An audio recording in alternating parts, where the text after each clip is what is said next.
All right. We are going to go ahead and get started this evening. Good evening, everybody. Thank you all so much for tuning in tonight. My name is Pat Kane, Public Programs and Visitor Services Coordinator at the Museum of the Grand Prairie, Champaign County Forest Preserve District. And we're here tonight as we continue our virtual speaker series. And in just a few short moments, I'm going to bring on our presenter for this evening, Bill Handel, to present the program titled Medicinal Plants and Uses by Indigenous Peoples of the Great Plains. Before we do that, though, I did just want to say a few things. I'll go over some housekeeping items and let you know about some other programs coming up in the series. On screen with us now is Heidi Johnson. Heidi will be interpreting tonight's program in American Sign Language. And I want to thank Heidi so much for being here and helping us out with this program. Also, a little bit about the museum. If you are unaware of the Museum of the Grand Prairie, the Museum of the Grand Prairie opened originally in 1968 as the Early American Museum, and our current mission is to collect, preserve, and interpret the cultural and natural history of Champaign County and East Central Illinois for all generations. We're a part of the Champaign County Forest Preserve District, which is a collection of 7 forest preserves here in Champaign County, as well as 2 educational facilities, golf course, Kickapoo Rail Trail, and so much more here in East Central Illinois. And in fulfillment of our district's mission to protect Champaign County's natural and cultural resources and inspire people to care for, enjoy, and explore their natural world, the Champaign County Forest Preserve District recognizes its responsibility to acknowledge those Native peoples who came before us on this land. We currently work to preserve and tell the story of the lands of the Peoria, Kaskaskia, Waya, Miami, Kickapoo, and Potawatomi nations. Native Americans shaped the landscape that the Forest Preserve District sits within, and we must recognize that forest preserves occupy the ancestral, traditional, and contemporary lands of the peoples previously mentioned, and that they were the first stewards of the land. It's necessary for us to acknowledge these Native nations, to work with them, and to continue to steward the land and educate the public with honor and respect. The Champaign County Forest Preserve District will work to be inclusive of all differences and keep Native peoples and their history at the core of our efforts. As I mentioned earlier, and as you may have seen in the program description, this program is one of many programs in a special speaker series this year. This series began last month and will include virtual programs over the next several months. All programs are tied to themes and elements present in our museum's newest special exhibit, A History of Healing, Infectious Diseases and Community Responses to Defeat Them. Opening in May of this year, the exhibit focuses on the local and worldwide impact of such diseases as the 1918 flu, smallpox, malaria, tuberculosis, polio, typhoid, cholera, HIV, AIDS, and COVID-19. In addition to examining the impact disease has had on our health and well-being, the exhibit highlights particular instances in the past, as well as the present, where local citizens came together during previous epidemics and pandemics for the betterment of their communities. If you're local, I encourage you all to come visit this special exhibit at our museum, where it will be up until the end of 2023. Our current summer hours, we are open Monday through Saturday from 10 a.m. to 5 p.m.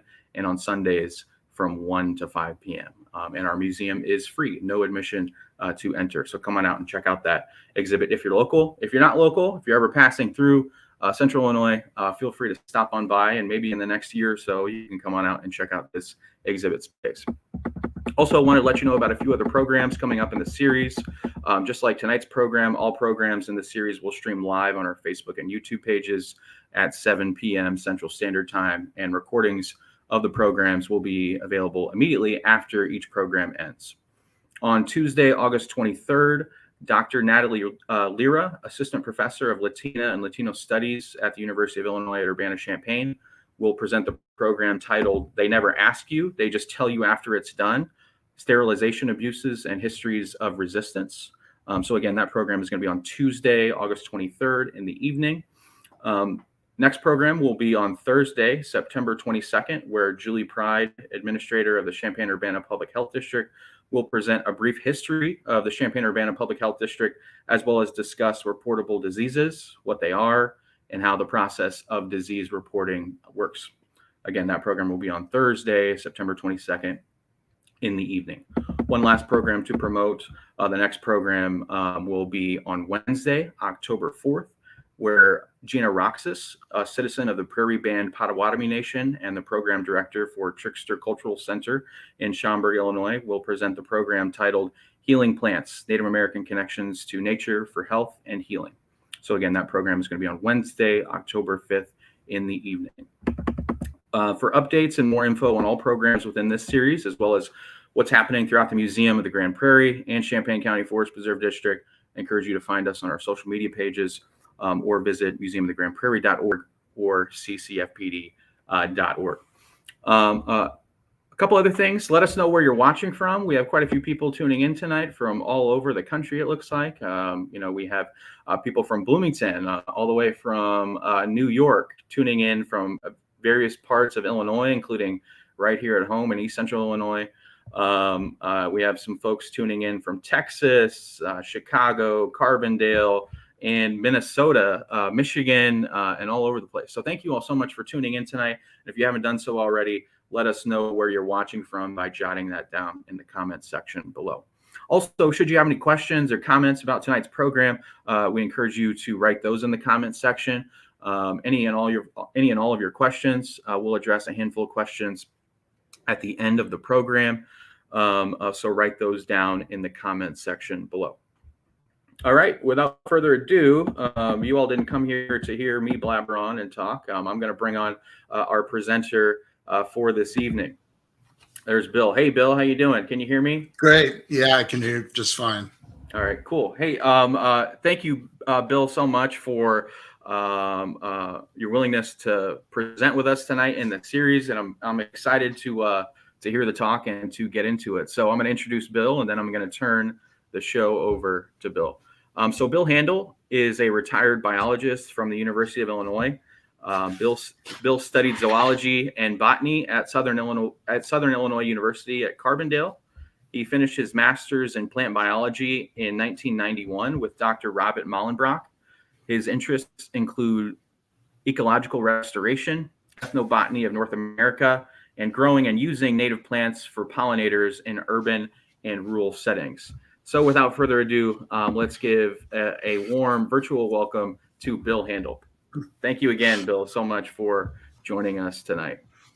Thank you, Pat. I want to get going. I've got quite a few slides to show, and I thank everybody for showing up. It's interesting for me. I've given lots and lots of talks over the years, but this is only my second virtual talk. So you would think it'd be easier, but I find virtual talks kind of hard. It's kind of like a upstanding comedian and hears nothing when he tells a joke. So we'll try to get better here as we go along. Like I said, this is my first time on using the little duck up here too. I usually a Zoomer, so we'll see how it goes. I'm going to pull up the slide. Can everybody see that? Yeah, yep. If you just go full screen, Bill. Okay.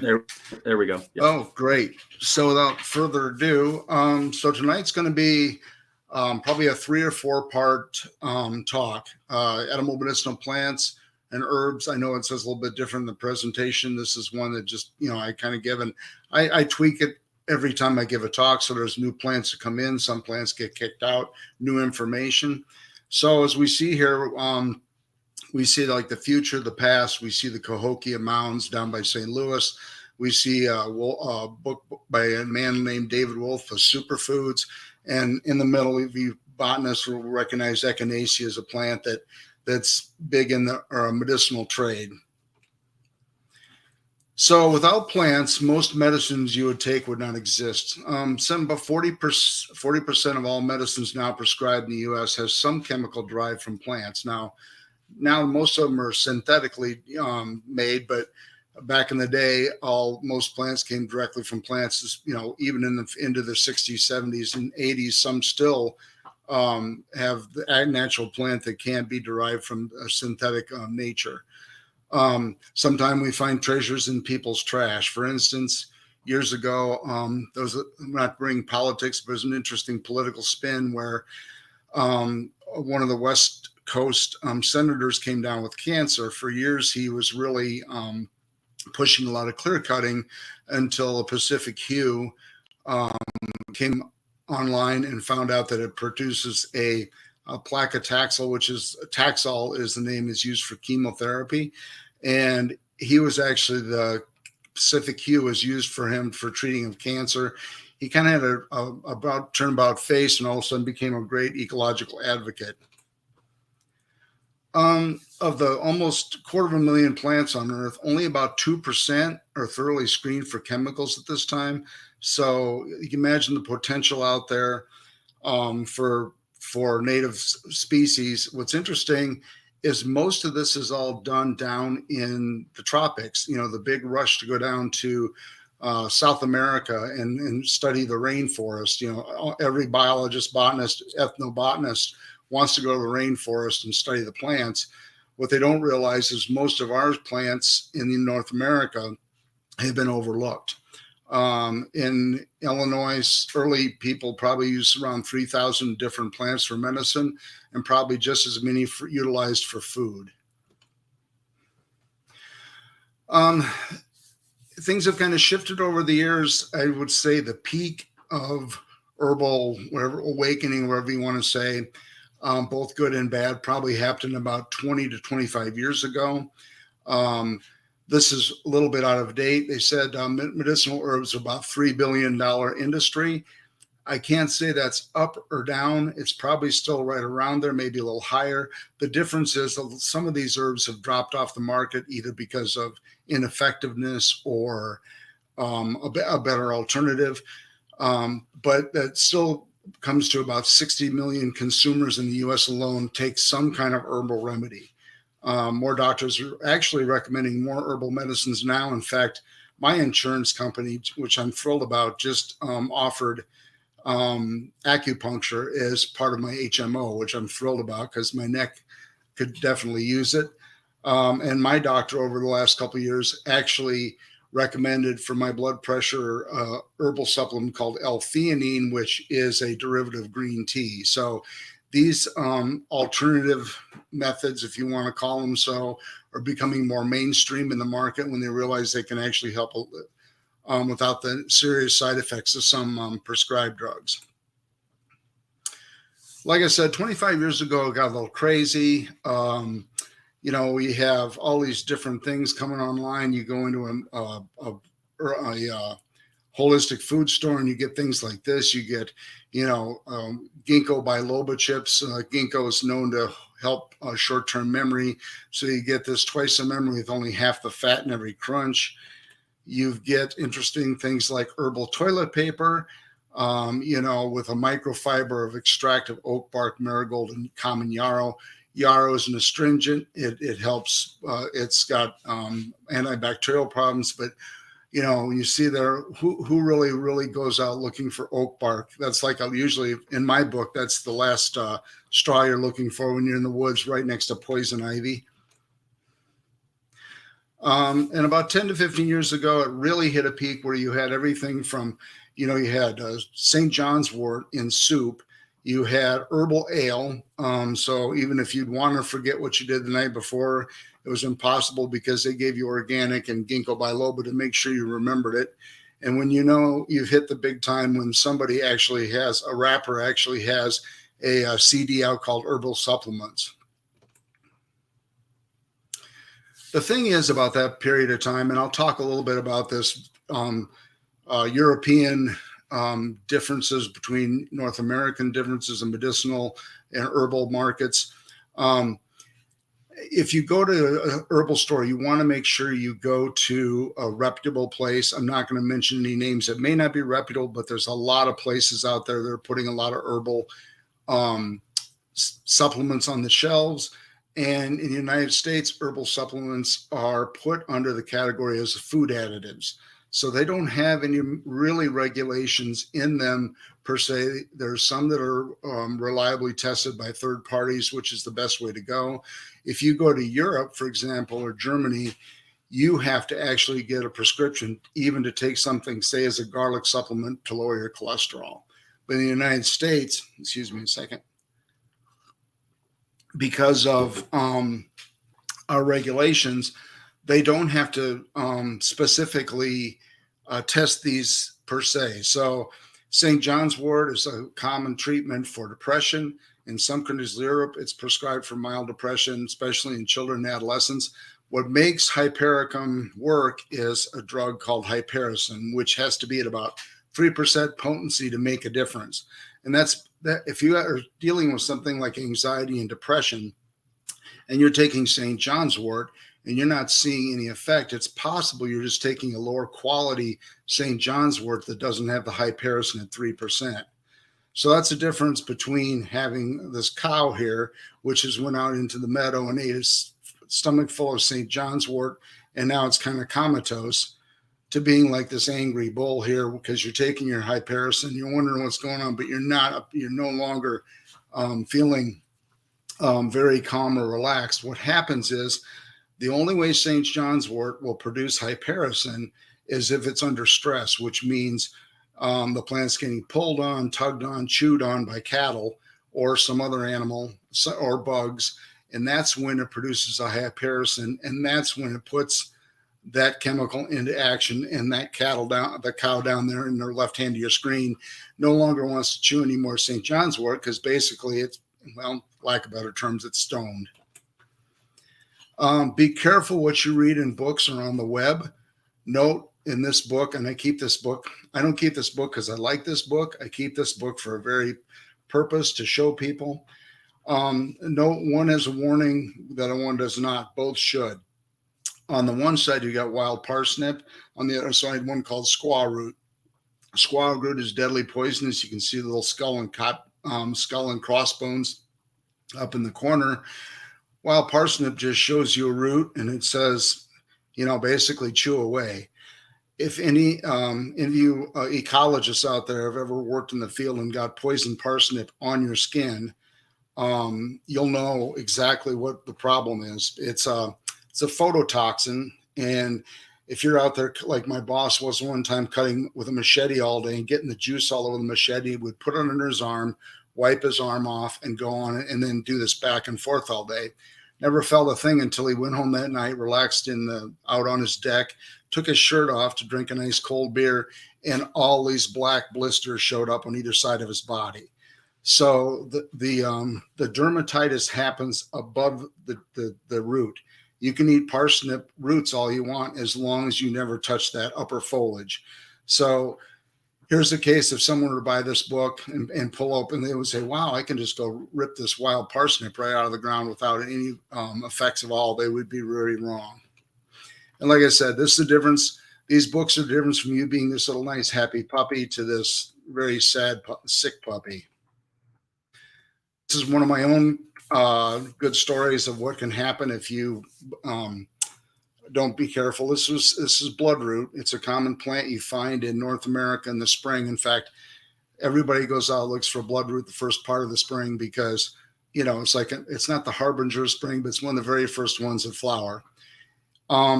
It produces a red dye in the stem.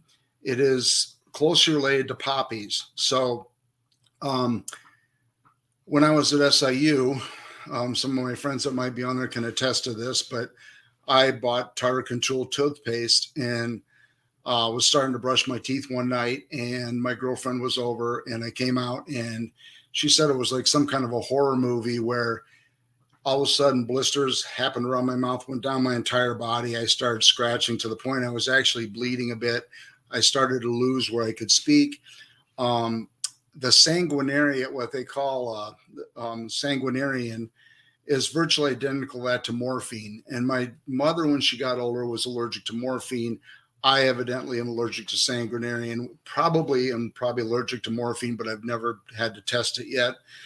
But long story short, the nurse practitioner told me to go get 4 Benadryl as quick as possible and take them. And if I didn't improve, go into the student nurse at the time. And as soon as I took the 4 Benadryl, all of the symptoms went right back the way they came, and then I was fine. But later on, I gave a presentation on medicinal plants in the woods, and I forgot all about it. And I clipped one and put a little dab of a red dye on my hand. And the next thing I know, the middle of my throat was swelling up a little bit, not to the extent it did with a tartar control toothpaste. So I called Procter and Gamble that night or a week later and said, I think you should know that your tartar control toothpaste can cause some problems. And the woman on the phone said, oh yeah, we have heard something about that effect.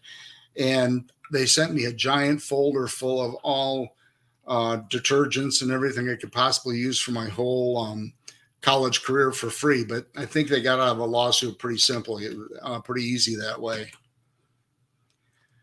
One downside of using native plants for medicinal purposes, it has caused overcollecting in the United States. Probably the most obvious one would be, there's 65 million golden seal plants harvested every 35 million ginseng plants harvested. Purple coneflower several years ago took a big hit. Now a lot of these things are cultivated. What you see down below here with the Forest Service person, that's good old red elm or slippery elm. And in a lot of our forests, what the people do is they'll go and strip the bark off the middle of the elm for, they use slippery elm for throat lozenges and for sore throats and things like that, stomach upset. But when you could easily take the bark off the little teeny twigs and it wouldn't cause a problem to the tree as much. But what happens is to get in, get out, and get as much as they can, they simply strip the whole tree down, and then you end up with a dead tree. So over harvesting is definitely a problem. So one thing I want to bring up, this is an interesting phenomenon or interesting thing that people don't realize, the connection between China and the United States, both botanically and how the different groups used plants. It's called the Native American Asian connection. They have similar methods in treating sickness, similar spiritual beliefs, and many similar plant families and species were used across continents. No one really can explain this, how this might have happened. Did the people that came across the Bering Strait already have somewhat knowledge of plants that were in Eastern Asia? And when they brought that, they found similar looking plants on this continent, and therefore they used them by trial and error and realized they had the same kind of effects. But all these different herbs and different methods are practiced in all cultures of both Eastern medicine and Native American medicine. Aromatherapy, acupuncture. If you see up there the needles being applied, the woman below it says amoxa. That is both Asian and North American. Amoxa would be where you burn a certain herb. Asters often have chemicals, and when that ash is burnt, it releases the alkaloids that then is penetrated into the skin. Moxas were often used for, say, bullet wounds or arrow wounds, where they would get that active chemical directly into the flesh. Obviously, sweat lodges, even things like meditation and slow movement, like Tai Chi, things like that. Native American trance kind of thing were produced either with herbs or just simply different techniques. So some of the different herbs here that were used on both continents. For example, I'm sorry. Culver's root, Vernicastum virginicum, that's common in our prairies, were used by many tribes for multiple uses, including fever.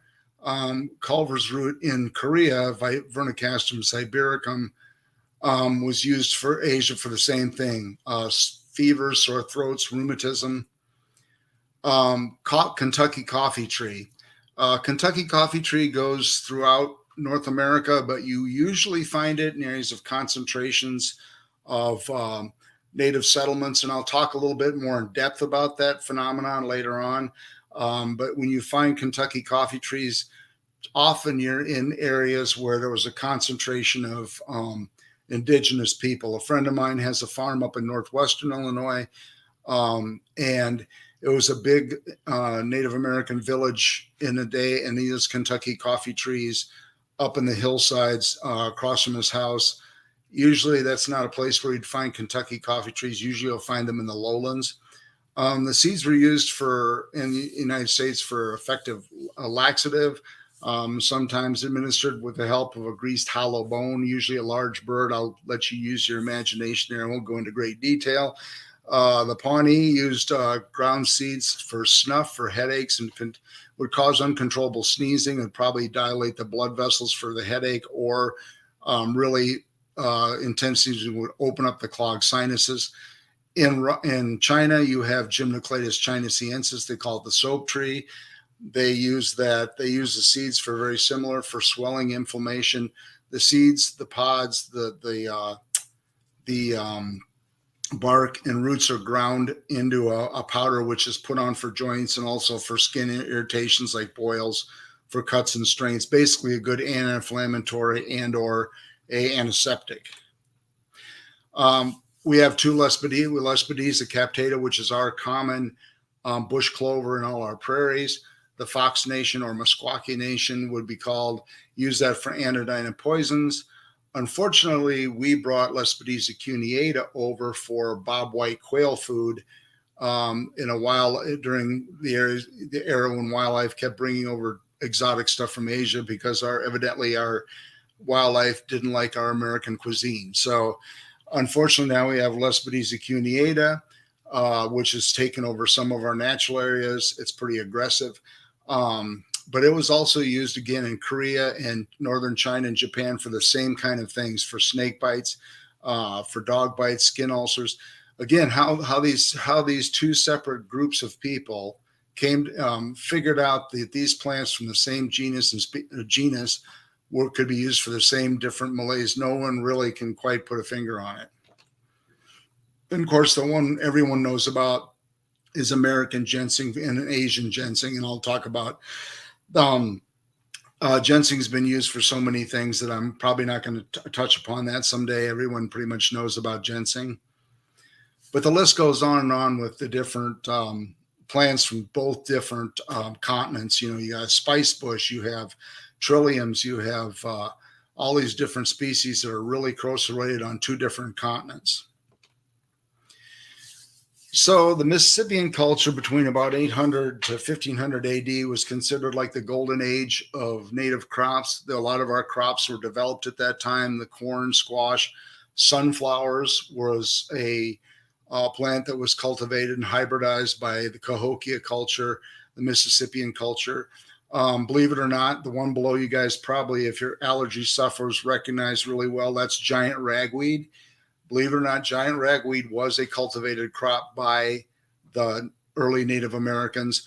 If you look at giant ragweed, you will find a giant kernel at the end of those seeds that they ground and used for food. So who knows what, and I'm sure they did some hybrid. You could probably, that's probably a payback for us with the giant ragweed being so prevalent. It probably has some hybrid vigor in it.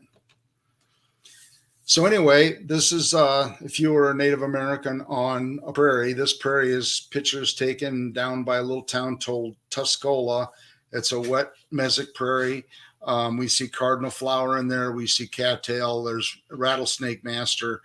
It's basically a perfect little medicinal wall drug. About of the 1,100 plants or so used by Native Americans for food alone in the prairie region, about 123 plants were used for food. For food alone, but about 123 plants were very important for food plants, and about 200 some plants were used for medicine. So it's hard for us to, as I sit in my air-conditioned basement, to figure out what it was like for Native Americans, Illinois. We like to romanticize that every day they were fighting off cougars or wolves or rattlesnakes. But really, the real problem is what we have today is these little ticks. Ticks probably weren't that big of an issue. I mean, they were prevalent, but it's our change in the way we've changed the environment in Illinois, which has caused a rise in the ticks. As the deer population has exploded and the predators have plummeted, we have this huge situation where the deer tick, for example, needs deer mice and needs deer for its life cycle to be complete. So with our change in the environment, we've created this perfect cycle of life to really increase in the deer tick, and the deer tick has exploded throughout the landscape in Illinois. The one beside it is coming up from the south, because of global warming, but probably just because of habitat destruction or habitat alteration, is the Lone Star tick. Of the two, I'm not sure which one I like to be bit by the worst, or the had to fight off the worst. I've had both ehrlichiosis and Lyme disease at least once in my career. Thank God I caught it quickly, but both of them carry the disease, and both of them are very aggressive biters. So this is a typical medicinal kit of a Chippewa Native American around the Great Lakes. So, you see a little B here is for, lancing little boils. The F there is probably for, again, like some kind of a puncture thing. The little birch bark thing below an H is for holding medicine. And there was a little teeny, the spoon, and then the little bone up there is probably, again, the greased eagle bone effect, or for sucking poison out of different, problems on the skin. This is not your typical HMO you'd have to deal with. Of course, in this day and age, we'd probably say, well, we can't use the spoon on you because that isn't in your plan. You'll have to use a little fork tine there. So, but imagine having to actually treat someone with these rude and crude instruments compared to what we have today. If dealing with all the other stuff isn't bad, just the elements. Living on the prairie at this time, a couple of weeks ago, we all experienced that heat where you just could not almost bear it. You got dew points, way high. I was out mowing my trails up at Fugate Woods and had 3 or 4 things wrapped around my neck to keep cool, and thought, boy, it's hot. But I can imagine just having to, after the day's done, I knew there was a cold beverage for me somewhere and I could get in the air conditioning. But in those days, it wasn't even, or last week, it wasn't even cooling down until past midnight. So anyway, you had obviously the weather, the tornadoes, the lightning, frequent fires, and you had in the winter, if that wasn't bad enough, you had the severe cold. A couple of years ago, I took this picture. This is day in the film camera. That tells you how old it was. But I took this lightning shot up in the right corner. You can't really see it back there, but the assembly hall's back there. And I waited out in the country for that shot, and I finally had the shutter wide open when that lightning hit and I was under some high lines, and it sucked all the electricity off those high lines, and everything went deadly quiet. I realized 2 things. One, it must have been terrible to be out on the flat prairie with nothing but on a teepee. And 2, I never want to take another lightning shot again with a camera. But we also know now that Native Americans used fire for many things. They used it to promote food that was used both for medicine and for food. They used for against enemies like us, other tribes. There's some evidence, especially in Missouri, they used fire to control parasites and ticks. They used it to drive game and promote game into areas. Here we see a picture of Native Americans hiding behind some rock areas where they had burned through a clearing to get a better shot at wild turkeys. So they used fire a lot in their environment to promote conditions that would make their life easier. Getting onto the plants now. So there was a lot of different plants, both in the woods and the prairies, that were dug. American hog peanut is one of these. If you go in the woods in Illinois at the right time, you'll find tons and tons of these vines. Usually, you'll have surges of years where American hog peanut is really common, and then it fades away for a while. Being a legume, it responds well to fire. They've been doing some work on this to figure out how this would be good for protein. Will produce about 8 pounds of tubers per plant in cultivation. So the Native Americans and deer mice had kind of the first food co-op. You see down here the deer mouse saying, "It's about time, I'm sick of the beans." So they would take corn. The Native American women would take corn with a digging stick. They dig up what would be called like a cache, and they'd find these cache of these little peanuts or these little underground tubers, and they would put back so much corn and take so many the tubers out, leaving some for the mice. So basically, both both parties benefit. You get proteins with corn for both the mice and the people. So it's like I said, it was the very first kind of food co-op we know of. Another one that I'm kind of surprised never makes it into the plant trade is Apios americana, which is groundnut. It's got really beautiful magenta flowers. You can see it up there in the corner.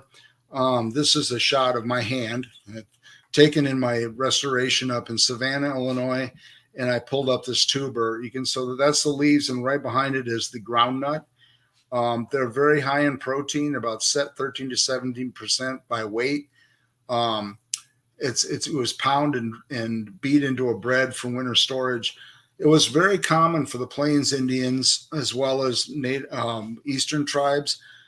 You usually find this in wet draws out on the plains. And when I was out on a vacation in Nebraska, you get in these what they call a gallery forest, which are usually cottonwoods or maybe an oak along the riverbanks, and you'll find just huge vine-laden areas you could barely walk through. And usually when I see things like that, I usually can almost see back to where there was probably year after year of activity in this area, and the seeds have built up in the seed bank. I'll talk about that a little later. You get kind of an eye for this, where these plants are shown up. You can almost feel like, these areas were camping grounds for a lot of Native Americans at one time or another. Like I mentioned, sunflowers before. There's several species of sunflower. They were domesticated by Native Americans probably about 3,000 years ago. They probably increased the seed by 1,000% in size. So when you see these giant sunflower heads, you can thank the Native Americans back then, because the one Helianthus annuus, which we now grow for ornamental or for birds, basically, that probably was a throwback or an ancestor of the plants that were growing in the Cahokia Valley at one point. Below you see this one's called sawtooth sunflower down here with kind of the reddish stem. That was used for healing burns. It's got if you grind that stem and cook it, it'll get kind of a gelatinous goo to it. And they use that on burns. And then below is the Helianthus tuberosa. A lot of people may know that as sunchokes. If you want enough for your grandkids to harvest in a couple of years, just put about 7 of them in the ground, and they will.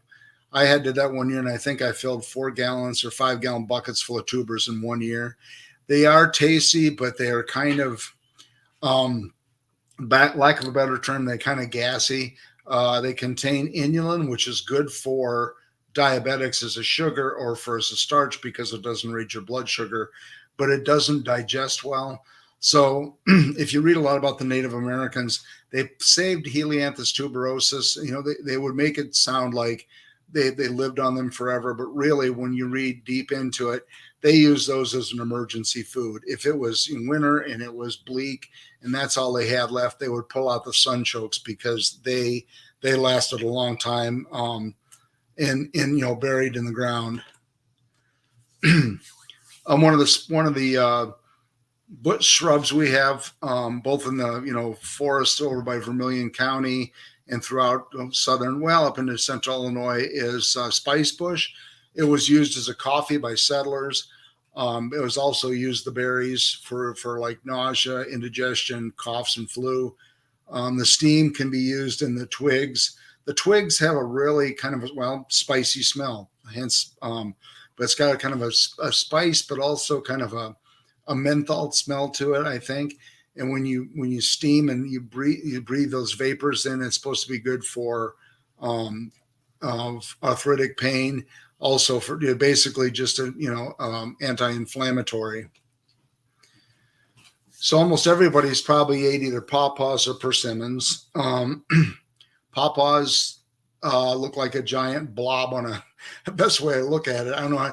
They're in persimmon down south. They have festivals for persimmons. They usually don't look this perfect until they're laying on the ground, unfortunately. So they are a favorite food of possums. When I was in Southern Illinois and people would go out to get persimmon pie, they had to fight off the possums for them. They're also called pawpaws are called custard apples, poor man's banana. It's an acquired taste. One time when I don't really like, as far as not to throw a shameless plug, but I'm not really a fan of Hefeweizen beer.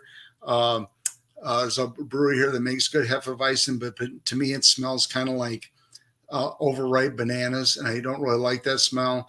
Could be when I was at SIU, I picked a whole bunch of pawpaws, thought I was going to save them and make whatever I was going to make out of my. Back then in grad school, you ate whatever you could get a hold of, basically. But I left them on the cupboard and forgot about them all weekend. And in Carbondale in the summertime, a trailer ranges between 90 and 95 degrees. And when I came back, even with air conditioning, when I came back to my trailer, it was like someone poured 15 pounds of bananas all over the floor. It was just overpowering. So anyway, persimmons you can cook. Like I said, if you can find the ones in the store, which are Asian and much bigger, they have pretty much the same taste. You have to get them before they're best after a frost, because if you try to pick them off a tree and eat them, they're so astringent, they'll just make your mouth just pucker right up.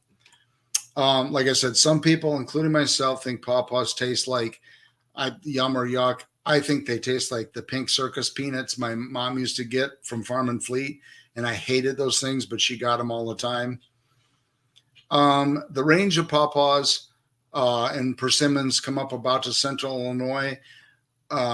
Interesting enough, there's a population in my home county of Carroll County, way up in northwestern Illinois, and it occurs in a really interesting place, natural area, where there's actually a canyon of rocks that go through the stream called Carroll Creek, and all these pawpaws are down there, and I can almost envision Native Americans camping down there over time when the wind was really severe, because when we worked in there, the wind could howl above you and you just felt like you were perfectly safe down there.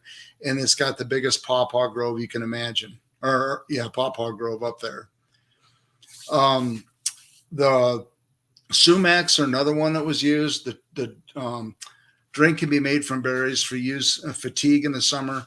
They probably the use for the fatigue and for like to promote like sweating is that red dye, which is in a lot of fruits. Like when you get beets and stuff that have that red color, and I'm drawing a blank right now with what the chemical is, but it basically makes you sweat and relax. The sumac berries have the same thing. It kind of tastes like a pink lemonade. A type of sumac is used in Eastern cooking. If you go into a Middle Eastern food store, you'll see tubs of this sumac, and it's really good where it's sprinkled over olive oil with bread or things like that. It gives kind of a tangy lemon taste to the dish. The thing about sumac is you got to worry. When I first cooked my first sumac tea, I didn't look real close, and there's spiders that hide within the clumps of sumac that mimic. They look red. They're kind of small, and they hide in those clusters, waiting for insects to come along and pounce on them. And so the first set of sumac tea I got probably had a high protein content. One of our lawn weeds and weeds you see all over is evening primrose. They were used. The roots were boiled in several changes of water. They're ate like parsnips. The Native Americans used the root for coughs, antispasmodic, to suppress pain, for inflammation. It's one of the plants that have one of the omega-3 fatty acids. It's got gamma-linic acid, GLA, which is a acid that's used for a fatty acid that's good for things like lowering cholesterol, blood pressure. Some of the seeds now in evening primrose are being used. It's being ground and made into like a salve for treating atopic eczema, things like that, mild hypertension. So some of these plants are just been around for years, and people's, in your garden you pull out every day. These are becoming some of the plants that are being utilized for some of our new drugs. So onions, Chicago, or how you pronounce it, Algonquin warning, meaning onion or skunk. Before Chicago was settled, there were onions all over Chicago and wetlands and uplands. Almost every species of onion in Illinois occur throughout Chicago, and then also occur out in places in Illinois. If you walk through the one thing right now, a big thing is probably over harvesting is ramps. People go into the woods and they collect wild onions or ramps. The ramps are the ones that have really broad leaves. They usually occur in clumps throughout real mesic woods. In the fall, they've got these blue metallic seeds on them that almost look like they're not real. They almost look like they're made of metal. Um, they use onions for cloying cholesterol, but when you think about it, the study says you approximately need 21 ounces of onions a week. That's a lot of onions. So, and things always change with this, as far as, it's good one year, but the next it's not so effective. Down below, you see a picture of wild garlic. Wild garlic is not native, but occurs throughout our farm fields. And again, when I was in Southern Illinois, I cooked up a pot of beef stew or something, and I cut a clump like this of onions, and I thought, well, one giant onion would equal all these little bulbs. So I threw the whole batch into the mixture, and it's very potent. So wild onion, a bulb of onion does not equal in size of a large regular domestic onion. Of course, milkweeds are the big craze now and the big thing with monarch butterflies. So a lot of people are planting milkweeds. They were used for several medicinal regions or reasons. The Asclepias tuberosa, the red one there with the monarch on it, was also called pleurisy root. It was used for pulmonary problems. Almost all milkweeds contain cardiac glycosides, which make them toxic to humans and livestock. And the way the Native Americans got around that was by boiling these compounds out of the milkweed. Again, you get in some of these books and they say, oh, you should make milkweed flower fritters by dipping them in batter and frying them. The flowers have the latex in them as well. So you have to be kind of careful. The one down here below, sand milkweed contains some compounds they're studying to inhibit tumors in mice. And it looks like it's going to be potentially one they're going to be using in humans in the near future. A fun thing about milkweeds that most people don't know, in World War II, the milkweed fluff was used for flotation devices during World War II. It's very buoyant, it's very warm. When I collect milkweed seed in the fall for restorations, I usually have a giant bag of fluff left over, and you can put your arm in there and it feels like it's, on the coldest day, it feels like it's 85 degrees in there. They actually sell milkweed in a can, fluff in a can for a better word, and probably Native Americans used it for the same thing, and we somehow readopted it. But for people that are hunting and they want to know where their scent is going with the air, they can put these little milkweed fluffs, and as they float around in the airwaves, it tells you where your scent is being blown out throughout the woods. Supposedly, Native Americans used the milkweed sap for a sugar substitute, and because it's high in dextrose. But again, it probably was a really intricate process of boiling and boiling and boiling until you got those nasty alkaloids out of there. In Illinois, we have a couple species of spiderwort. They're often, we put spiderworts in almost all our restorations because they're one of the first flowers to come up and flower in those reconstructions and restorations. They can be used for food and greens and salads. The juice was used for to soothe stings and bites. It's kind of like if you pull a plant, it's all, another common name, which I'd never heard until I looked up this stuff, was cow slobber. But if you do take a spiderwort and you break it, the end of the stem will actually ooze this sap, and that's what was used for burns and spider bites. Probably where it got its name. Also, what's interesting, if you look at these different flowers, even though they're from the same species, they have different color forms. Those are mutations. So for a while, they were looking at putting spiderworts around nuclear power plants because they are so sensitive to radiation. They're almost as sensitive as a Geiger counter. And if there was a radiation leak, some of the flowers would actually change color because of it. So there's all these interesting things that are always going on. You find out when you start looking into these things. Most of you probably have unfortunately ran into one of these in the woods, either Laportia, which is a wood nettle, or Urtica, which was brought over from Europe. It's they were used for diuretic and antispasmodic, and a what would be called a counter irritant.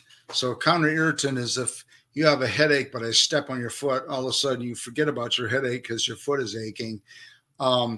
That's basically the concept, is where if you look below in the right part of my screen down there, you see those hairs. Those hairs are on the nettle plant, and each one is basically a little hypodermic needle. So when you walk by, the springs of that needle pop and they shoot that into your skin. So what Native Americans would do for arthritis, say you have inflammation in the knee, they would grab either Laportia or Urtica and they would hit your knee with that nettle, and all those little needles would shoot into that joint or into the flesh around it. What that does is it obviously makes the area red and sensitive, but it brings blood and healing to that joint. So it's all about bringing inflammation, bringing blood into an area that's injured to heal. The Laportia and Urtica is also used for a fiber plant. You can see like a scarf here that's knit with the fibers of nettle. And in Europe, and especially England, I've never ate it. I've been tempted, but I just don't have the courage to go out there. And once you cook all these plants down into a spinach, a popular dish in England is nettles and potatoes with eggs. So it's just it's supposed to be very nutritious, but like I said, there's other things that are much easier to eat out there than I want to give it a try. Pasque flower is a plant that grows up in northwestern Illinois in the Dolomite prairies. You can see all the tiny little hairs there on the plant. It was used both internally and for external wounds.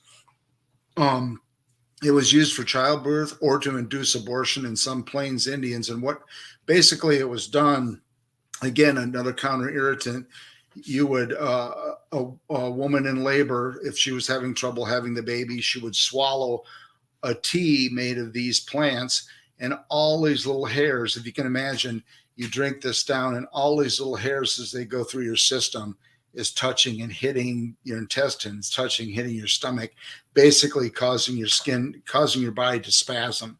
And those spasms is what help the people be able to spasm and baby and get and basically try to give birth. Because if you're having trouble, you have to have the spasms in your muscle and you're tired. So by drinking this pasque flower tea, these little hairs were helping you with that process. There's several gentians in Illinois. These are used as bitter tonics for digestion, basically for people in prolonged illness. They're still used today, actually, and it's still considered one of the best bitter tonics. The three ones you see here: bottle gentian occurs in central Illinois. Cream gentian occurs throughout the state, usually in savanna areas and prairies. And then fringe gentian, the one up in the corner, is more of a plant of northern Illinois and fens and seeps from about Rockford across Chicago down. It can cause blood pressure to rise, so people on blood pressure medicines are not recommended to take gentian. Because of its strong action, it should not be used for people who have ulcers or gastric issues like acid reflux. Echinacea, purple coneflower, it was used as a general anesthetic. With the exception of ginseng, purple coneflower is probably the most studied North American medicinal plant. The Native Americans used coneflowers for a wide range of uses. And this is one of these interesting, like all American scientists rush to the tropics to study all the different orchids and stuff up in the trees, what may be medicinal. And yet Germany has studied more about our native flora than we have. So, and in Germany, like I said, they are very regulated with their pharmaceutical industry. But in Germany, they have over 200 pharmaceutical preparations that are made out of our 3 native coneflower species. So on the plains, if you had a shaman that wanted to prove his power and how he had great medicinal powers, he would rub his hands with the roots of echinacea over and over again until basically the analgesic made his hands so numb he could feel nothing.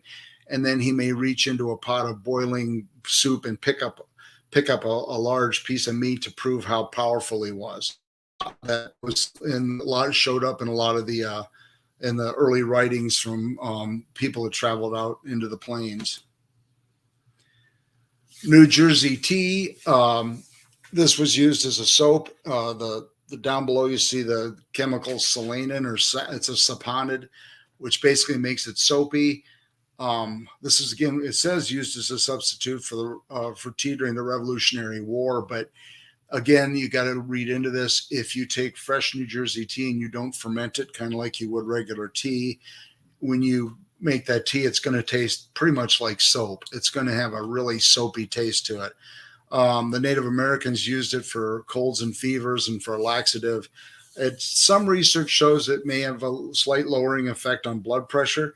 This is also called red root because when they first plowed the prairies, they made a sickening sound because the roots on this plant are so tough. When they would try to plow the prairie with a wooden plow, you just hear this really nasty clicking and clicking as they tried to cut through the ceanothus bush.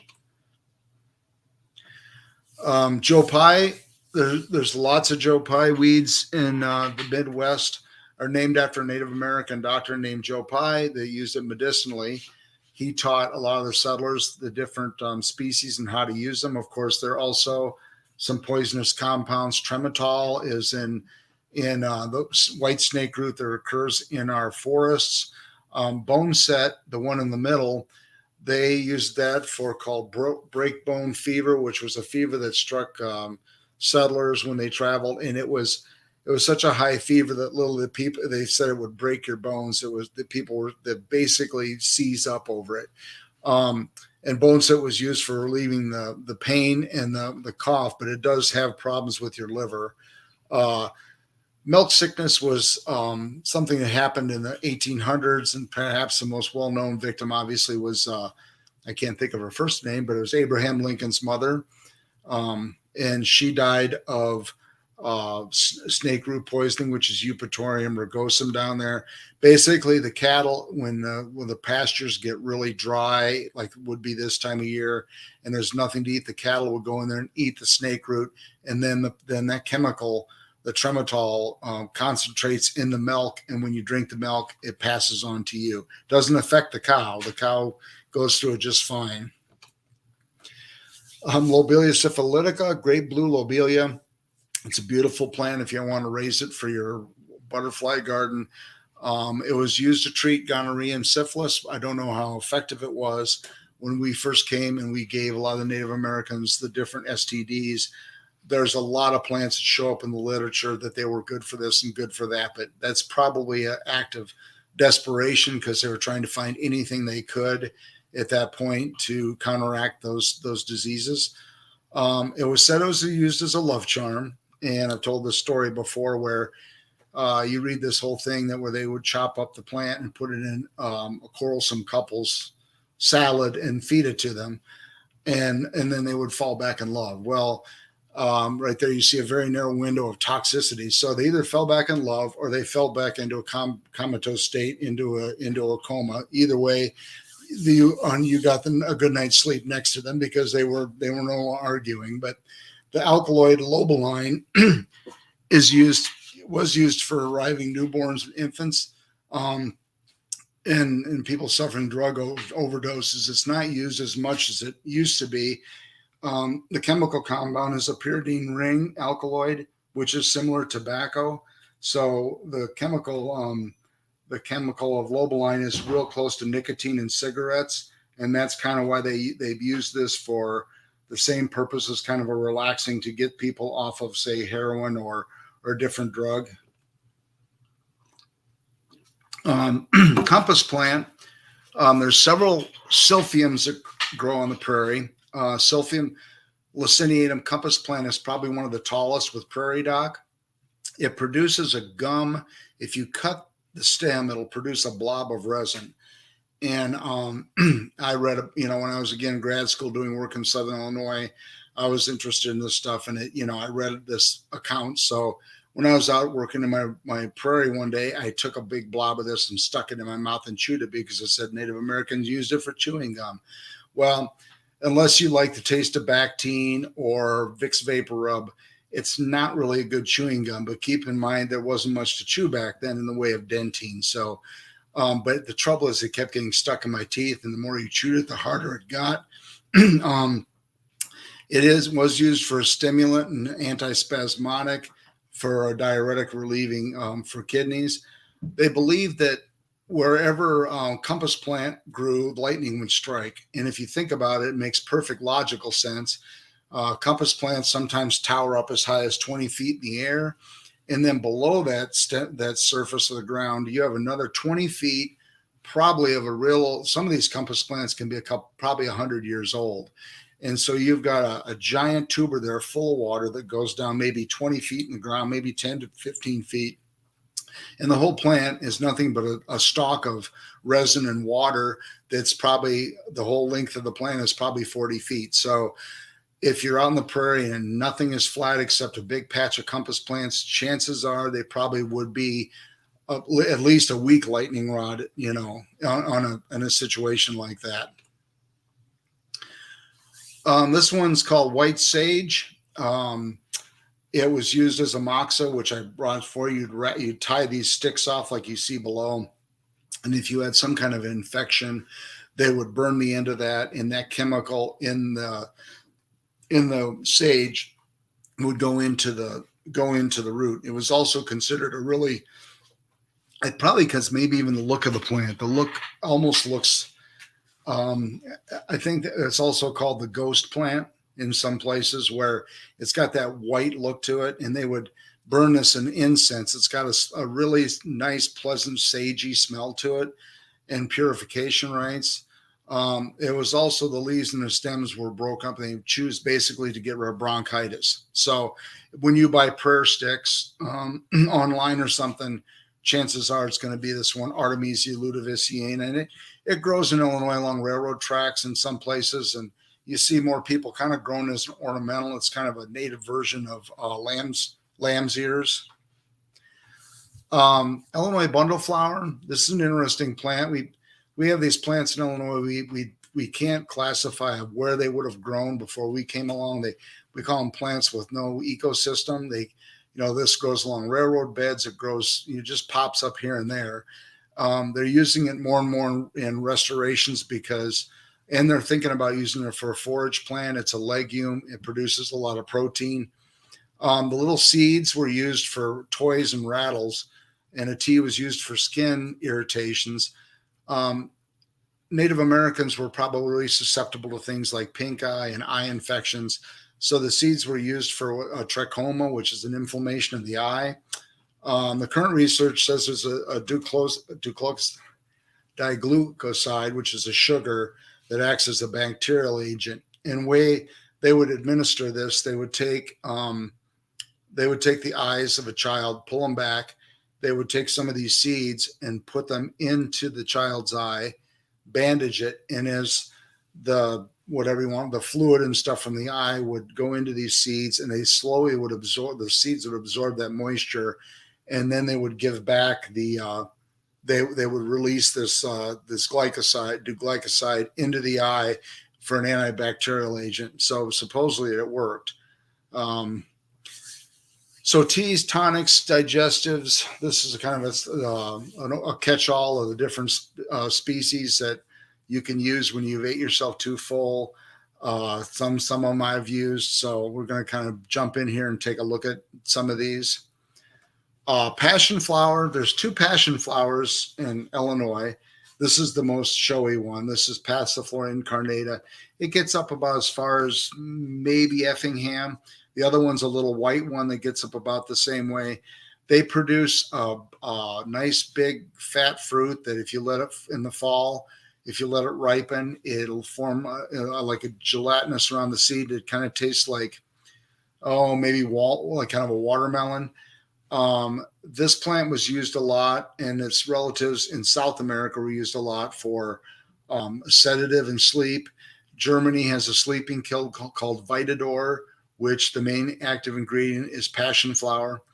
They use it for asthma. It was interesting. I grew this plant long years ago for a plant sale, and I probably only had about 50 of them at the time, but I had a lot of people of Latino people come in, and as soon as they saw my native plants, but but as soon as they saw this one, they all wanted it. So I asked them, and they said, they recognized the leaves. The flower hadn't come on yet, but they recognized the leaves as a passion flower from their home country that they were going to use medicinally for the purpose of basically sleep inducing. One that I've worked a lot are the mountain mints. This covers, both Pycnanthemum monarda and mentha. These are all mints that grow in Illinois. Well, grow out from the Midwest, since we have people live from all the way from New York to Michigan to Texas. These plants occur throughout North America. What's interesting is when I look for these species, so the regular monarda has a chemical called thymol in it, which is a aromatic oil. It smells like, obviously, thyme. It's an antiseptic properties. You can use it for like a hot toddy kind of thing. It's hot and spicy, but the Native Americans on the plains knew, even though these are the same species of Monarda fistulosa, there are several chemical races, we call them, that smell like lemons. They smell like roses. They different, and they used each one of those for a different ceremony. So gurnal is the one that smells like roses or citral, and then neural, the one chemical down there, smells like lemons. So when I was going around looking at different areas where Native Americans had burial mounds, I would often find these different chemical races near the mounds where they would use them for ceremonial purposes. So, like I said, there's different species. The one up here, horse mint, at the left corner, that grows in sand prairies. That's probably got the strongest thymol scent. The one to the other side is Monarda bradburniana, grows in southern Illinois, and the one down below there, Monarda clinopota, grows in the woodlands in central Illinois to south Illinois. So there's a lot of different species, and they all will produce sometimes these different chemical races. So when I was a little kid, my mom would give me a hot toddy. Of course, now that's probably illegal, and we would be in trouble. But the recipe for that was 1 ounce of Jim Beam, lemon juice, table of honey, and a cup of water. Well, is the whole idea was you drink this and you sweat out the cold or the fever, and you'd fall asleep. And it worked. And I just wanted to show you here a typical bee balm tea, which would be a hot toddy. Here's all the different chemicals you are getting into your drink here. So thymol's way down below it, but I can't see it because it says stream.com, but you can see all the different chemicals you're getting in that Monarda you're going to take. Pycnanthemum is another mint that it grows. They have the same kind of chemicals that the Monardas do. They grow in different types of habitats. Again, they will also every once in a while have a chemical race that'll have lemons or a floral scent, but most of them have more of a real nice mint scent to it. All these can be used in teas. I often grow some just for that purpose. The Pycnanthemums especially have a real nice. It's just like your typical tea you'd buy in a store. Jewel weeds. Everybody probably knows mostly about jewel weeds. They're used in poison ivy. I use it for, what I've done is I take the jewel weeds this time of year, and then I'll grind them and cook them with the recipe down here with some vinegar. And you can put this in ice cube trays, freeze it, and then transfer it to plastic bags. And then if you're out in the fall like I am, I'm not susceptible to it, but I know a lot of people are. And then you have these ice cubes on hand when you get infected by poison ivy. So the ice cubes can stay in that freezer bag for several years and not lose any of its effectiveness. I'm just going to quickly touch on a few mushrooms because I think it's important. Amanita, obviously everybody probably have heard all about the poisoning of different Amanita mushrooms. I'm not going to go into great detail here. I just wanted people to be aware of some of these because when I give these talks, someone will bring up something about mushrooms. So I just figured a couple quick slides. Obviously, morels, most people know about morels. And when you hunt them, the squirrel has the squirrel's ear. Oak leaves should be the size of a squirrel's ear. They're the best mushrooms. They can be dried and fried in butter later. If you cook them in a cast iron pan that's not seasoned, they will pick up a really strong metallic taste. A lot of people don't realize that sometimes. The one people will tell you when you get out in the country, and they will fight to the death on this, that they've eaten the brain mushroom that looks like a morel and they're perfectly fine. That one is called Gyromitria. It's a dangerous lookalike. And like I said, people will tell you that they've ate it and have never had a problem. Sometimes I suppose they can get away with it, but you probably will be the person that will not. When you get morels, that's the difference where it looks like you've got that cap that all the sponge comes off the center, but the brain mushroom, it looks like a mess. It all comes to the center of the stalk. Shaggy manes, this is another one that grows in the fall. If you see one growing in the summer, do not eat it. It's a shaggy mane, but it causes people to have upset stomachs often. It's called they call shaggy mane one of the foolproof four, but it really, if you see them in the summertime, it's another species. And what's really scary about this one is it reacts with alcohol. So several mushrooms, if you drink a glass of wine with it, you will have a really serious reaction. One of the foolproof ones I like is the fall, is the hen of the woods or the sheep's head mushroom. These occur at the bottom of oak trees usually. In Asia, they use them for immunoboosting and antimicrobial properties, anti-tumor properties. They're very good. They're very tasty. Sometimes you can find one that weighs up to 10 pounds and you're pretty much set for the rest of the year. Okay, the last part of the talk, real quick, I want to talk about is something I was working on several years ago. A friend of mine joked, he said, well, if you're a botanist, this is about as sexy as it might get, being a plant scene investigator. So we made up this little CSI poster. So I call it Looking for Clues in the Past by looking where plants are found today. Dr. Phil Milhouse was an archaeologist that worked at the survey with me for years. He's now moved up to Wisconsin. But we had several long talks about this phenomenon. Sometimes you find plants that are out of place that occur miles and miles away from where they should be. And by using some of these unique distributions, you can kind of piece together some of the past and what's going on today. Years ago, I was up on this hill prairie in northwestern Illinois, and this looks, to most people, this just looked like an overgrown cedar glade. But if you look close at the plants, this is like a little pharmaceutical waiting to happen. We've got gentians there. We've got Seneca snake root. We also have, what was really odd is a valerian, which should only occur in, valerian only occurs in sedge meadows in Illinois and really rare. It's only about 4 counties it occurs in.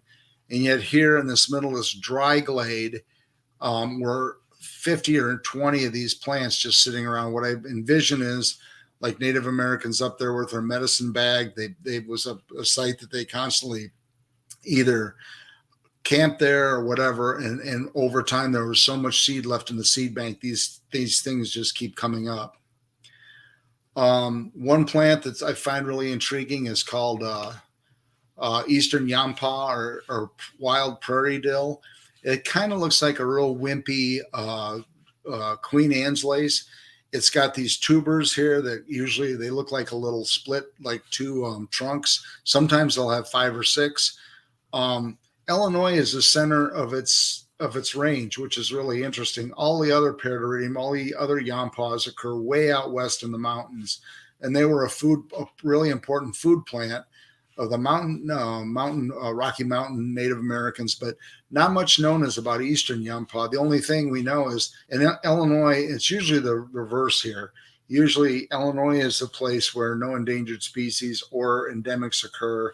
And around us, we have like 2 or 3 counties that have that plant, and everybody else around it has tons of it. This one is the other way around. Illinois has most of the populations, as you can see, and then Iowa, Indiana, Missouri, this is all endangered. Usually find this plant growing in drainage areas where 2 or 3 rivers may come together. You find it sometimes out on prairies. But I always think of this plant when I see it in lots of abundance. I often think of the areas like an area I manage up by Fairbury's called Fugate Woods. And that's a known camping area where 2 rivers came together, and Eastern Yampas all through this woods. It responds well to fire. You burn, and also, you may go from having 3 plants one year to 300. So, but anyway, it was not much is known, but we know it was an important food plant of the Native Americans in the Eastern United States. Another one, which is pretty common in Illinois, but when you find it, you may find 1 or 2. This is a wild bean or trailing wild bean. Years ago, when I worked for IDOT, the Homa people used it to treat typhoid, which became very prevalent in the Cahokia area during their demise. And then it was used also for food. It was used for poison, for topical, for poison ivy. But probably mostly this thing was used for food. And so I was called down to St. Louis to look for a rare grass, actually, in an archaeological site. And when I went down there, I started walking across this site, and I could barely move. I mean, every foot was a traumatic experience. It just wrapped around my legs, and I looked down, and there was just thousands and thousands of this wild bean. If you've ever been to American Bottoms is down by St. Louis where Cahokia was. And in the summertime, it's almost always 100 degrees, but trying to get across this acres and acres of these wild beans grabbing around my neck. And I have to believe that there was so much seed in the seed bank from the people using it in that area. That's why it was so common. But we get weird things like the American bugbane.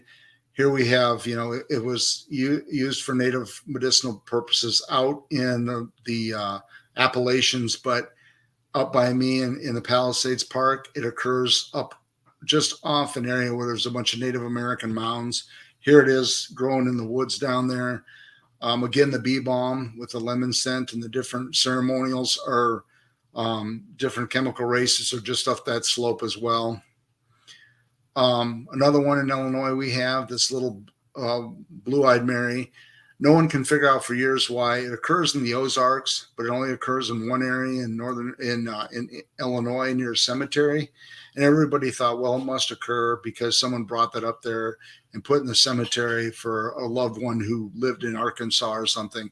But then we started finding it on a few other hillsides in the Kaskaskia River Valley. Well, if you go back and you look at some of the things that went on with this plant or potentially these tribes, you put this together where the Natchez Indians were at the time dealing with people. The chiefs of Whiteapple were sent with emissaries to places like the Yazoo, Coria, Illinois, Chickasaw, Choctaw Indians, and they were in negotiations fighting settlers. There was also a lot of trade of different species, different medicinal plants through shamans. So again, it's a real stretch, but I often wonder if the trading of different tribes, different shaman brought this plant up to that one spot in the Kaskaskia River Valley from the south. Pat wanted me to bring this up real quick. This is one of those things where I like to say some of these scenes may be too intense for some visitors, but years ago I started a medicinal plant garden in Spurlock, and for several years it worked really well. And so I'm starting off with a long range vision of where the medicinal plant garden was.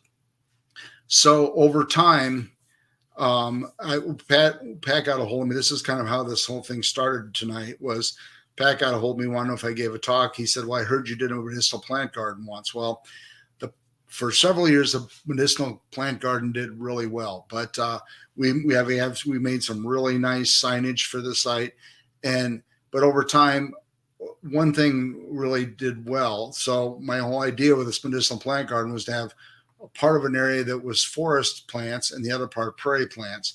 And for several years, we were very fortunate of getting plants. They all behaved themselves. They all stayed put. We had the placards all over the place. And then over time, some plants were more aggressive than others, and became the medicinal plant garden. So in the future, I'm hoping that I can get this back in shape. That we've had some funding problems. We've had some other issues that this kind of made this kind of grow in. But anyway, hopefully in the future, we're going to kind of turn this around, and we'll get this to where we'll have a lot of different species that will be represented by these tags. One thing in the future, hopefully what we may do, if people want to come and get silphiums and get other species for their own restorations, we can thin them out and get it kind of under control. So I understand this will be online for a while, so I'm not going to be really worried about you guys writing. Usually when I give these talks, people try to write as fast as I can. I say, I'll send you this later on. I'll give you my email, send it to us. So these are a bunch of different websites that I've used. I think most of them are up to date. Some are just some fun ones, and some are more meat and potatoes, you might say. But all of them are really good links if you want to learn more about medicinal plants, Native Americans, things of that nature. Here's some books I like. Two really good coffee table books: are Medicinal Wild Plants of the Prairie by Kelly Kushner, and the other one's Edible Plants of the Prairie. The website below, like I said, you're going to probably, this will be up online on YouTube for a while, so you'll get a chance to come and look at this if you want to. The book to the side, excuse me, there, the herb book is a little paperback. It's kind of it's weird. It's a beat up little paperback. Most people would overlook it, but it was one of the very first ones I got years ago. And it's got a lot of information in it. It's got a lot of good information. It doesn't got a lot of stuff that I find questionable if people were to pick it up, and it'll let you know if something's poisonous or not. So I'm going to end this with, and yes, I stole some of this from Monty Python, but everybody, I always get a question saying, well, what plant do you use the most for your problems, or what will you do, or what plants do you think I should use for medicinal plants? And I guess there's no right or wrong answer. So I always throw this thing up there, just, enjoy life, try to get some exercise in, and avoid the obvious traps of food, and just try to be happy in life is basically the point. So at that, I'll end the presentation. And if anybody has any questions, feel free. All right. Well, thank you very much, Bill. Really appreciate that. That's somebody in the comments said I think as a nice little pun. That's quite a bit of good information to digest, and I agree. I mean, it's a lot of good info, and I really appreciate you taking the time tonight to work with us. And as you mentioned there, we had linked up a while back in talking about the Spurlock garden, and I just appreciate all of your help in showing us that garden space. And we're actually out at the Museum of the Grand Prairie trying to start a medicinal plant garden of our own out there, and Bill has been really, really helpful in helping us with that, and providing plants and resources and a number of other things. So just really appreciate that also. So someone asked me my tea. I just saw this on the side. I'm sorry. It is just good old, it's black jasmine tea, basically. So okay. I should say it's not a shameless plug, but yes, it is in a Riggs cup, but no, it is just tea. Just tea. Okay. If you say so. So as Bill mentioned, we'll take a handful of questions here. We're running out of time, but just to take a few here. Nan, who I think it seems like you two must know each other. Yeah, we know each other. she asked this towards the beginning, and you kind of talked about it there at the end. You kind of just gave a general thought, but if you had to pick one, do you think there's one out there that that you like that has the most interesting medicinal effect to you, and why? And then she specifically asked about kava. Yeah, that's an inside joke between me and her. We first met, and I think I drank some kava root at her house, and probably a little bit too much. So I would say the bee balms, the Monardas, I find them to be really safe. And like I said, there's different chemical races, but the one that is most common people can use for colds and fevers and flu. I usually gather some each year for that purpose. It's a good antiseptic, and it's with the right sugar. Excuse me. It's a good tea. I mean, it's a little peppery, but you can mix it with other like mint teas too to give it a better flavor. So I would say that's both the most safest and the most for a broad spectrum of common ailments like flu, fever, cold, things like that. Cool. One other thing I wanted to note, because a lot of people had questions about, could you provide like the slides or whatever else? But as Bill mentioned, this will be the recording of this will be on our Museum of the Grand Prairie Facebook and YouTube pages afterwards. So you may be able to just pause and rewind at your leisure if you wanted to come back and revisit the presentation that way. But Bill, I wasn't sure if you may be willing to, if folks would email you, would you be interested in providing slides or more info or anything like that? I tried that before. It didn't work really well. Someone mentioned me one time about copyrights or something. I wasn't really worried about that so much. Honestly, the problem I had with that is that program, or my programs I have on file, are keynotes, and they're really big files. So when I know I could use Dropbox or anything, but I know most of my presentations are Keynote. So Keynote is more specific to Mac.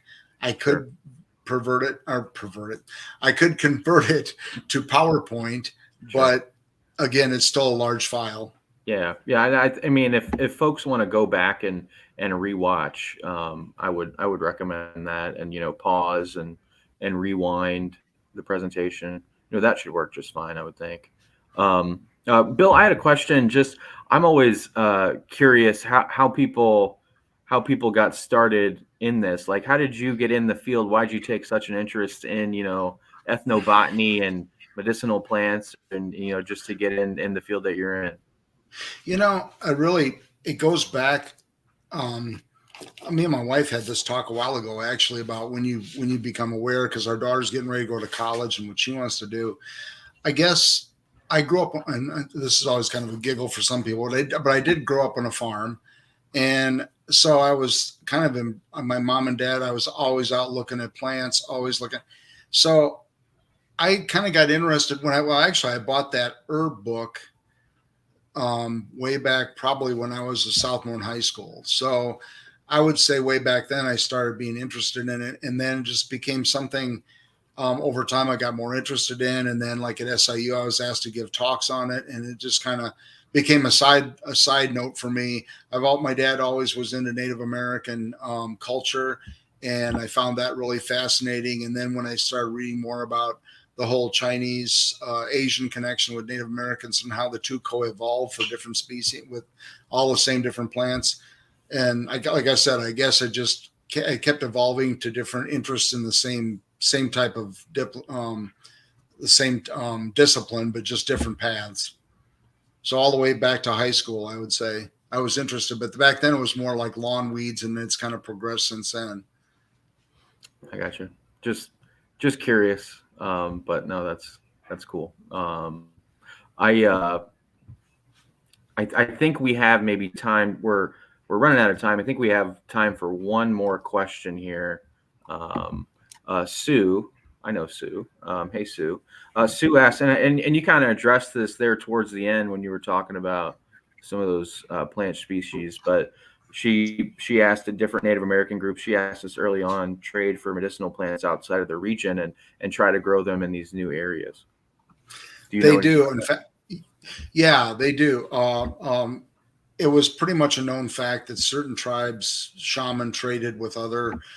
It almost like a secret. It was almost like a secretive trading would go on because, just like doctors these days probably don't have that, but um, the medicinal trade that went on back in the early century, where if a doctor back then found some cure for something, he kind of kept it to himself. But the different shaman would trade different plants um, for gain or whatever you want to call it.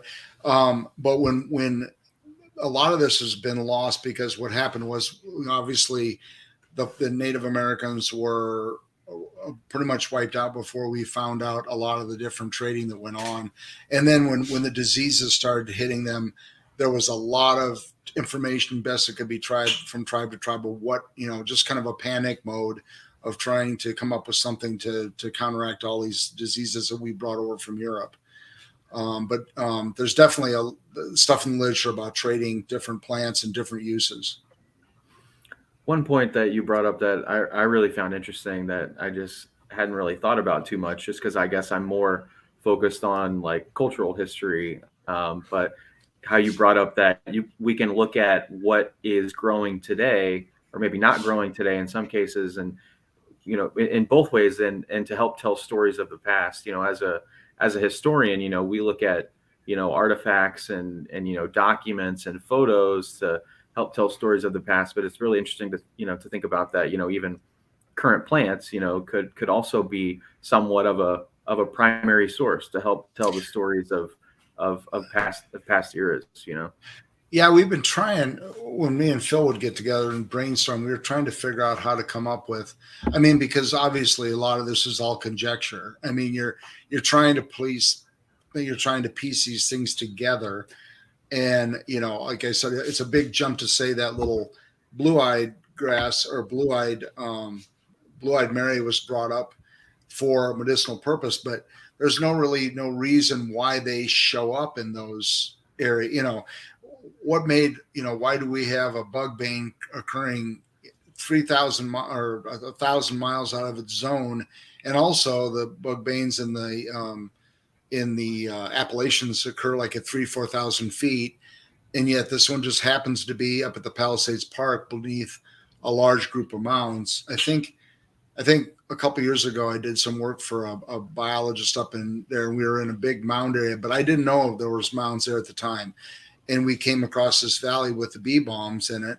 And usually when I find one of these chemical races of bee balm, a lemon scented or rose scented, the ceremonial ones, I may find one out of every 500, 600 plants.